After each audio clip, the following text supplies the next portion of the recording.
wag. Diba ang sabi ko, gawin mo yung gagawin ko kung gusto mong sumama. May bad feeling ako sa pintong to. Pwes ako naman, Malia, may masama akong kutob sa buong bahay na to. Pero sabi ni Lola, wag tayong papasok sa loob. Siguro may hindi dapat tayong makita dyan sa likod ng pinto. O baka may tinatago siya na di niya gustong ipaalam sa atin. Katulad na lang ng daang palabas sa bahay na to.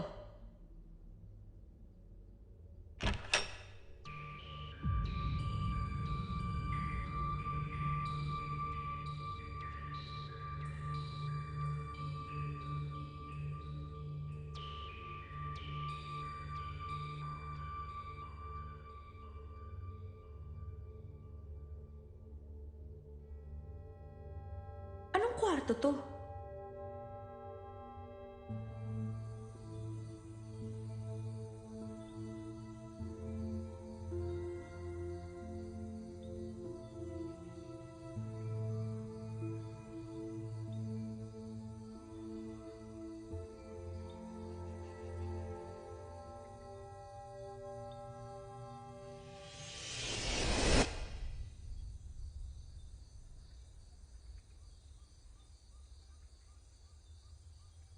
Said!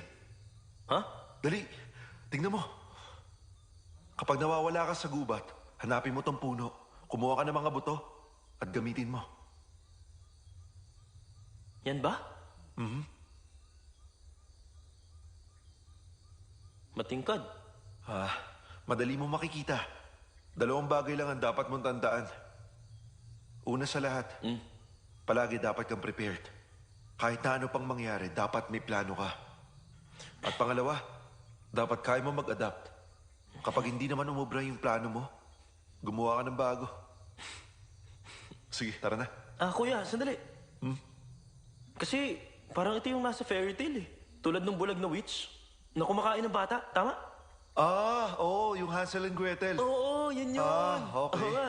Tama ka nga. Pero mga German sila eh. Tinapay naman yung ginagamit nila. Tayo mga Malay, mas sosyal. Sa atin pulang buto. Alam mo, parang ganito lang yan eh. Kung yung lalaki doon, si Hansel, tayo, handsome. Kung yung babae si Gretel, ano naman tayo? Anong tawag doon? Di gremlins? Gremlins pala ang tingin mo sa atin, ha? Ikaw lang kaya yung Hindi gremlins. kaya.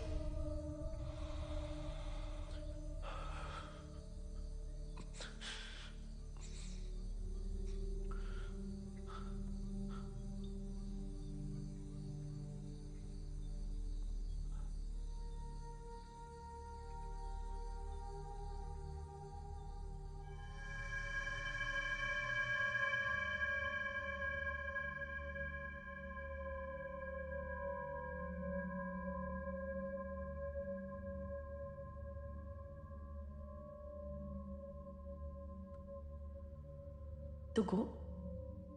Sabi mo may narinig ka na naman kagabi? Oo.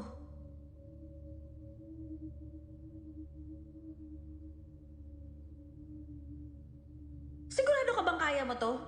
Kung ayaw mo, bumalik ka na dun.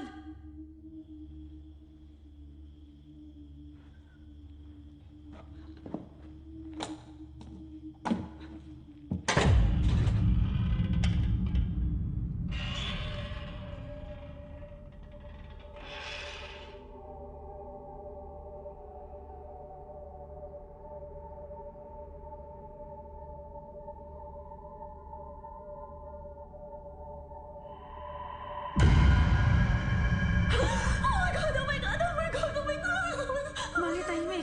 Relax ka lang. Relax. Eddie, totoo pala. Pinatay ng halimaw na yun si Salim. Ang weird. Yung alin. Kung nangyari yun, edi dapat may kagat siya. Tignan mo.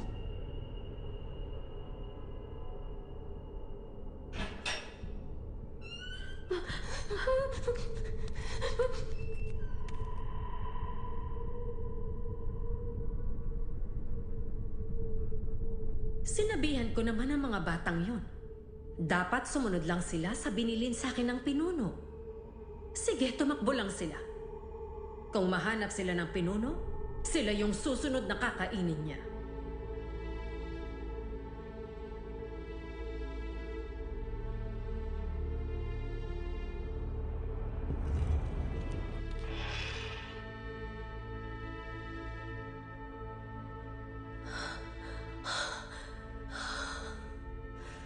Oo nga. Yung halimaw nga yun. Ibig sabihin, pinatay nun si Salim at Haikal. Umalis na tayo, hindi tayo pwede dito. Sandali. Ang sabi niya, pinapatay daw yung tumatakas. Kung ganun, saan napunta yung katawan ni Salim? Marami pa tayong bagay na hindi alam. Who cares? Basta umalis na lang tayo. Sige na, tara na. Maghintay ka lang sandali. Hanapin natin si Zamir. Kung kumakain nga ng tao yun, hindi tayo pwedeng basta na lang lumabas. Delikado.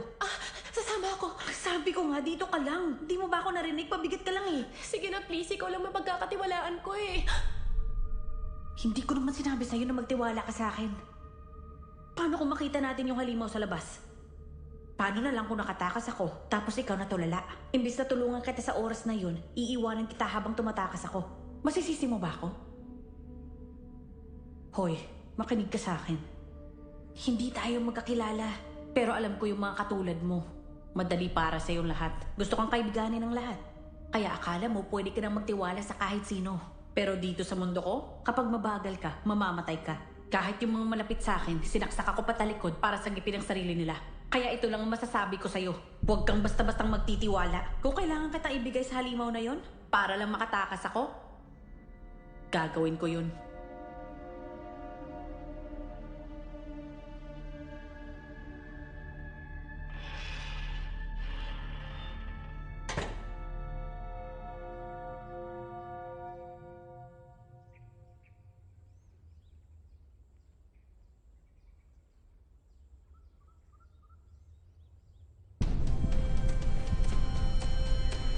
Uy!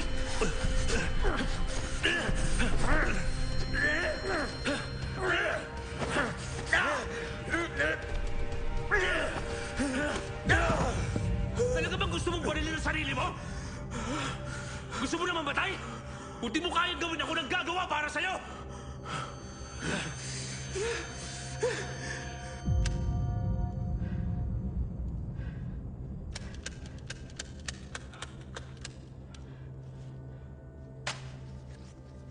Ibig sabihin lang yan, hindi ka pa handang mamatay. Alam mo, naiintindihan ko na rin to. Sa kuwebang yon, nakita ko yung papatayin ko. Sa campsite, nakita ko yung gagamitin kong pampatay. Itong lugar, gustong ipatapos sa akin. Yung hindi ko nagawa noon. At ikaw naman yung baril na to. Hindi ko alam kung para saan yan. Pero, hindi ibig sabihin nun kailangan mo nang mamatay.